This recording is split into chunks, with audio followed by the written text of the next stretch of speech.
Olá, galera. Beleza? Professor Dinário Dutra aqui com vocês. Nós vamos fazer aqui a resolução das provas, né? No caso aqui do PISM 2. Nós vamos fazer a correção agora da prova da UFJF 2019. PISM 2019, tá ok? Lembrando que isso aqui serve como processo de revisão. A questão número 6, vamos pegar aqui a questão número 6, tá? Vamos ler o texto aqui então, ó. Lembrar que a prova da UFJF, ela cobra parte de população, urbanização, migração, atividade industrial, atividade agrícola, questões socioambientais, tá legal? Principalmente voltadas para as questões urbanas, como ilha de calor, chuva ácida, inversão térmica, enchente, questões do lixo, tá? São questões inerentes à prova da UFJF. Vamos pegar a questão número 6, então, aqui. Leia o texto e responda. Segundo pesquisa do IBGE, a proporção de famílias formadas por casais sem filhos cresceu 33% no Brasil entre 2004 e 2013. Ao longo desse período, houve queda de 13,7% na proporção dos casais com filhos, de 50,9% para 43,9%. Já o número de casais sem herdeiros cresceu de 14,6% para 19,4%. Observe, sem herdeiros, ou seja, sem filhos, né? Em 2013, em cada 5 casais brasileiros não tinha filhos, de acordo com a síntese de indicadores sociais de 2014. A tendência de queda no número de taxa de natalidade não é nova. O número de filhos por mulher vem se reduzindo desde a década de 1960. A exemplo do que ocorreu também em vários outros países. Se em 1970 os brasileiros tinham em média 5,8 filhos, hoje esse número não chega a 2. O número de nascimentos caiu 13,13% entre 2000 e 2012, quando o número de filhos por mulher foi de 1,77 contra 2,29 em relação ao período anterior. Bom, primeira coisa que nós temos que observar é que ele está mostrando para nós uma queda na taxa de natalidade. Essa taxa de natalidade ela está em queda, né? Então ela está sofrendo uma queda. E uma outra coisa também que ele trabalhou com nós aqui, observem só que ele fala do número de filhos por mulher. Isso, pessoal, é a taxa de fecundidade. E há uma relação entre a taxa de fecundidade e a taxa de natalidade, porque se a taxa de natalidade está diminuindo, automaticamente diminui também a taxa de quê, pessoal? De fecundidade, também está em queda. Então, uma coisa está relacionada ao quê? A outra. A taxa de fecundidade, ela tem uma chamada taxa de reposição, que é de 2,1 filhos. É a chamada taxa de reposição. O que é esse 2,1 filhos? 2 seria um menino e uma menina para substituir os pais que irão, obviamente, entrar, virão a morrer, né? E 0,1 que seria um filho a cada 10 mulheres para substituir quem morrer, tá certo? Antes. Tá legal? Isso é chamado de taxa de reposição. E se nós observarmos o que foi falado aqui, ó, em 2012, 1,77, ou seja, o Brasil está abaixo da taxa de reposição. Então, o nosso ritmo de crescimento populacional vai ser baixo, vai chegar um determinado momento que a população ela vai começar a morrer e nós não vamos ter como repor essa população. E aí a população ela começa a entrar em decréscimo, ok? Então, ele fala para nós... As mudanças verificadas no Brasil, apresentadas na reportagem, ocasionam qual comportamento demográfico? Diminuição da expectativa de vida? Não, se você está diminuindo a expectativa de vida, você está aumentando a mortalidade. Tá legal? Ampliação da população escolar? Em nenhum momento isso foi falado no texto, não faz sentido. Redução da taxa de fecundidade? Muito bem, redução da taxa de fecundidade, que nós estamos observando em queda, né, no Brasil. Questão número 7. Observe o gráfico abaixo sobre a produção agrícola no Brasil e escolha a opção que o descreve. Vamos observar então aqui, apesar dele estar um pouco embaçado, está assim, ó, comparação entre agricultura camponesa e agronegócio. Isso é o Censo Agropecuário, pelo que eu estou vendo aqui, de 2006. Bom, e observe uma coisa, a agricultura camponesa está de cinza mais claro e o agronegócio de cinza mais escuro. Tá legal? Beleza? Então, olha bem, vamos observar. Não, minto. Pelo que eu estou vendo aqui, a agricultura camponesa é o cinza escuro, me perdoe, e o cinza claro é do agronegócio. E aqui nós temos crédito, terra, produção, comida, e aqui deve ser energia, tá bom? Bom, porque na verdade eu posso ter uma produção agrícola voltada para a produção energética, no caso biodiesel. Então vamos observar. Quem é que recebe mais crédito do governo? Tá certo? Se você observar, quem recebe mais crédito do governo é o agronegócio. 86% do crédito do governo brasileiro é para o agronegócio. Quem tem mais terras? O agronegócio. 76% das terras está na mão do agronegócio. Quem tem a maior produção? O agronegócio, 60%. Quem é que produz mais comida? Olha só, é a agricultura camponesa. Tá legal? Ah, aqui é emprego, pessoal, aqui é emprego. Quem é que mais emprega? É a agricultura camponesa. Então, se você parar para poder analisar o seguinte, o agronegócio é aquela produção agropecuária voltada principalmente para produtos, né, para exportação. E o que é esse agronegócio? O agronegócio nada mais é do que a interligação da cadeia produtiva campo-indústria, tá legal? Campo-indústria. Aí você tem o chamado agronegócio, essa integração, beleza? Então vamos lá. O agronegócio é responsável pela maior parte da produção de alimentos? Não, quem é maior responsável pela produção de alimentos é a agricultura camponesa, tá? E geração de empregos também é agricultura camponesa, porque o nível de mecanização é menor. A agricultura camponesa tem baixa capacidade de geração de trabalho e renda? Não, não, não, não. Se nós observarmos aqui, ó, onde nós temos a maior geração de trabalho. Perceberam? Muito bem. E quem ocupa a maior parte das terras? Quem ocupa a maior parte das terras é o agronegócio. Letra C. Os créditos do governo são majoritariamente utilizados pela agricultura camponesa? Não, os créditos são voltados principalmente para o agronegócio. O agronegócio utiliza a maior parte das terras e emprega menos do que a agricultura camponesa? Sim, utiliza a maior parte das terras, 76%, e emprega menos. Emprega aqui, ó, apenas 26%. Então a resposta é a letra D.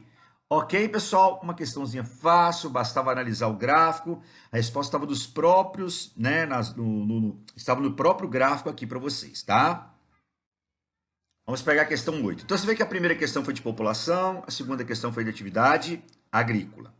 Questão 8. Pesquisa diz que São Paulo não é apenas metrópole de serviço. Opa, uma questão envolvendo urbanização. Uma pesquisa da Fundação SEAD apontou que a anunciada fuga da indústria da região metropolitana de São Paulo para o interior é um movimento limitado a um raio de 100 quilômetros. Tá?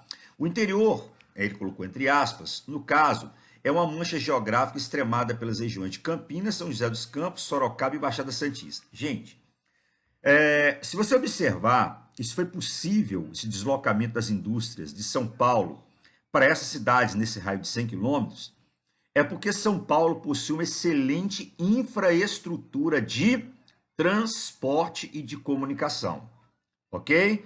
Outra coisa também que nós podemos observar é que o estado de São Paulo possui muitas universidades, tá legal? Então, nessas cidades como Campinas, Sorocaba e cidades da Baixada Santista, nós teremos mão de obra altamente qualificada para poder atender as empresas que sairão de São Paulo. Vamos lá. Ganharam peso enquanto São Paulo perdeu. Mas a metrópole paulista é ainda uma região que tem seu dinamismo econômico conferido pela indústria. Por conta da concorrência trazida pela abertura ao comércio exterior, que obrigou o enxugamento de custos, porque o custo em São Paulo é maior, tá certo? De transporte, de alimentação. As indústrias passaram a priorizar seu produto principal, terceirizando inúmeras atividades de apoio. Opa, então eu posso manter minha indústria em São Paulo, mas eu posso colocar empresas nas cidades até 100 quilômetros para poder produzir parte daquilo que eu tinha que estar produzindo. O desenvolvimento de tecnologias de informação e comunicação viabilizou o surgimento de prestadoras de serviços organizadas de forma similar à indústria, que se tornaram elos de cadeias produtivas. Com relação ao fato apresentado no fragmento acima, é correto afirmar que o fragmento se refere ao processo de desindustrialização. Pessoal, desindustrialização é diferente de desconcentração. Desconcentração é quando uma indústria sai de um local e vai para o outro. Desindustrialização é quando num determinado estado, tá legal? O que acontece? Ou até mesmo um país, o meu parque industrial, ele vai diminuindo, tá legal? Ou seja, reduz o investimento do governo, grande parte desse parque industrial meu começa a entrar em falência, aí nesse caso eu tenho uma desindustrialização, tá legal? Nesse caso, ele está falando de duas coisas. Ele está falando de desconcentração industrial, né, de indústrias que estavam em São Paulo e foram para o interior, tá legal? Ou de terceirização, ou seja, aquele serviço que a minha empresa estaria fazendo passará agora a ser feito por outras empresas, ok? Então não pode ser a letra A. Apesar de o número de trabalhadores ocupados no setor de serviços ter ultrapassado o da indústria na metrópole paulista, a região metropolitana ainda concentra as maiores plantas industriais do estado. Se você for parar para poder analisar bem essa questão, tá legal? Olha que ele falou o seguinte aqui. Apesar de o número de trabalhadores ocupados no setor de serviço ter ultrapassado a indústria. Na verdade, pessoal, ele já é superior da indústria há muito tempo. Não é de agora, não. Tá legal? Não é de agora. Então ele fala assim, apesar de o número ter ultrapassado, na verdade ele já era superior há muito tempo, ele sempre foi superior. Então tá errado isso aqui, não houve questão de ultrapassar, ele sempre foi alto. Letra C. Muitas indústrias preferem permanecer na região metropolitana de São Paulo? Bom, se você observar bem o texto, não. Muitas empresas preferem agora estar indo para onde, pessoal? Para o interior. Aí ele fala, devido ao grande tamanho do seu mercado consumidor, não, eu posso estar produzindo nessas cidades, por isso que ele colocou o limite de 100 quilômetros, tá certo? Para o custo, né, do transporte não ser tão alto, tá legal? O que compensaria efeitos das deseconomias de aglomeração sobre os custos. Na verdade, vamos observar bem um negócio aqui, tá? Muitas indústrias foram para o interior, pegaram esse raio de 100 quilômetros, para quê? A fim de reduzir os seus custos e atender o mercado consumidor da cidade de São Paulo. Então está errada a letra C. Uma das causas da fuga de indústria da região metropolitana de São Paulo para o chamado interior é o aumento dos custos com segurança devido ao crescimento da criminalidade? Opa, beleza. Não só a questão dos custos da criminalidade, né, pessoal? Mas também podemos colocar aqui para vocês do elevado custo também de transporte, né? O custo de vida em São Paulo é muito maior do que o custo de vida nas cidades. E outra coisa, é mais fácil você ter um grande congestionamento em São Paulo do que um grande congestionamento nessas cidades, tá certo? De médio para grande porte. Questão número 9. Troca um carro novo com tanque vazio por um usado com tanque cheio.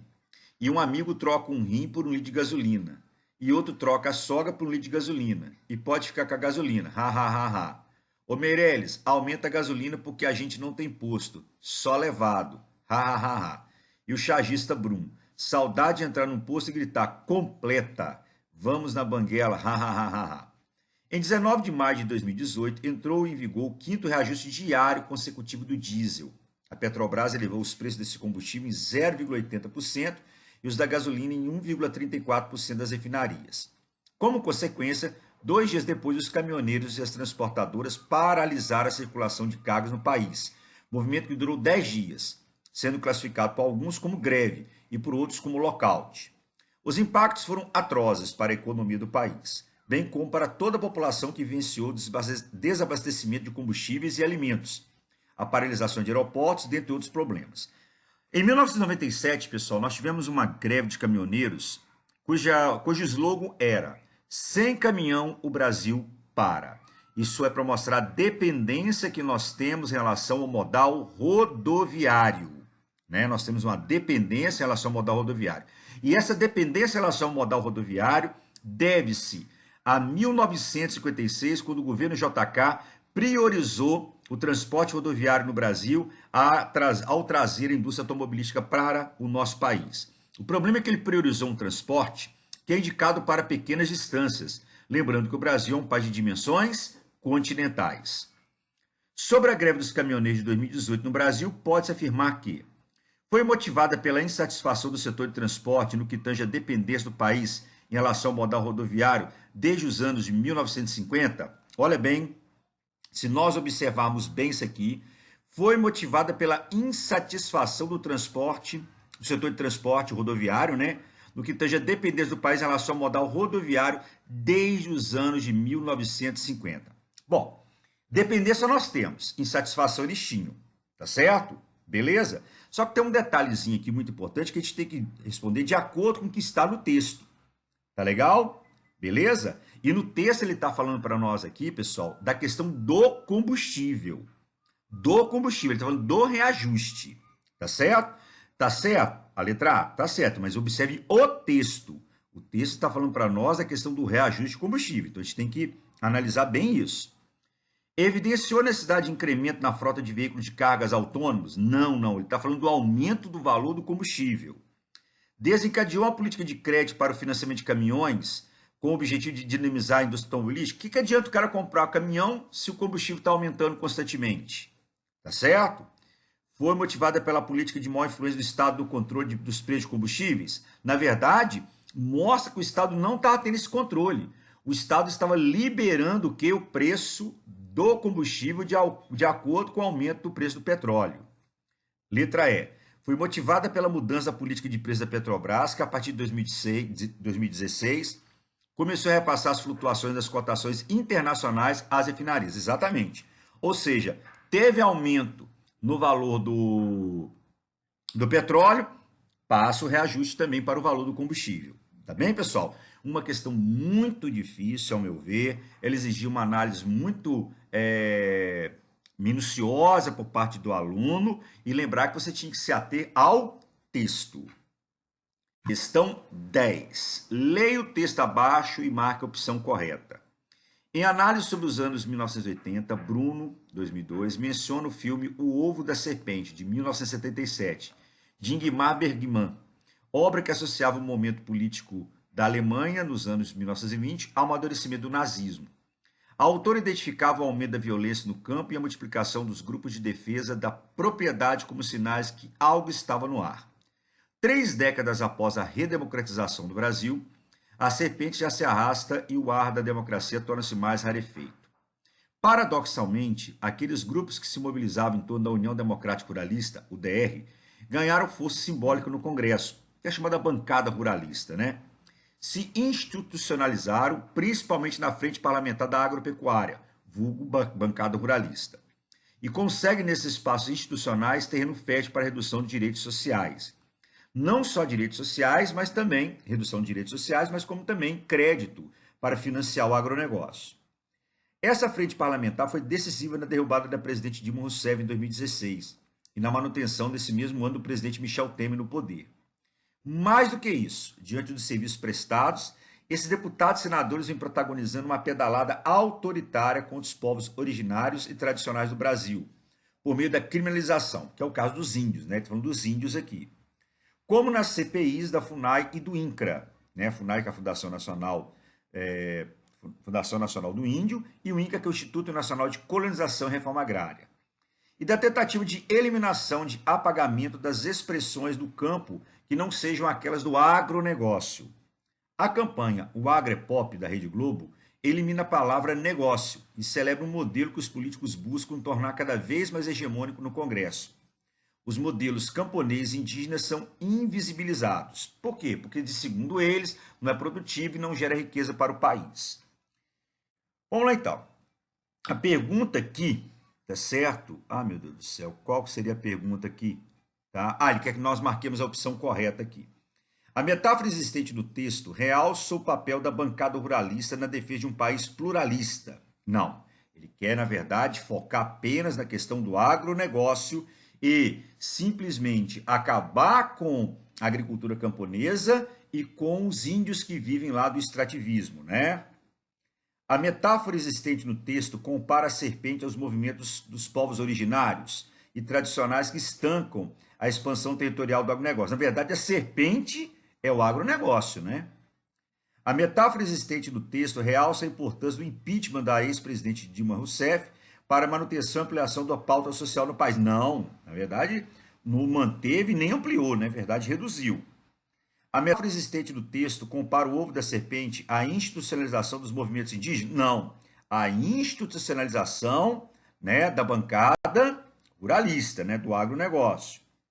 A metáfora existente no texto realça o papel da bancada ruralista, aliada à campanha midiática, na imposição de um modelo territorial excludente do país. Excludente porque tira, né, a agricultura camponesa e os indígenas. Então, letra E.